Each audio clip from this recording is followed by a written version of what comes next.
Le péché sexuel entraîne de graves conséquences.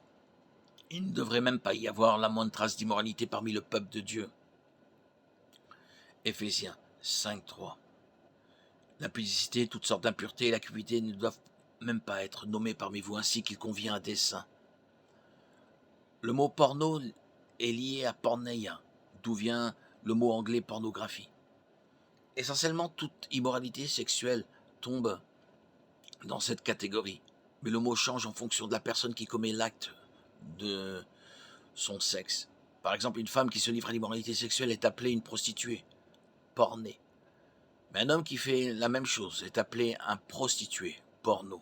Ces mots grecs sont intéressants parce qu'ils ne font aucune distinction entre l'immoralité sexuelle pour un gain monétaire, l'immoralité sexuelle pour le plaisir de la convoitise et les relations sexuelles hors mariage entre deux partenaires amoureux. C'est difficile à comprendre pour nous parce que notre culture considère que payer un inconnu pour des relations sexuelles est très différent d'un couple qui va jusqu'au bout.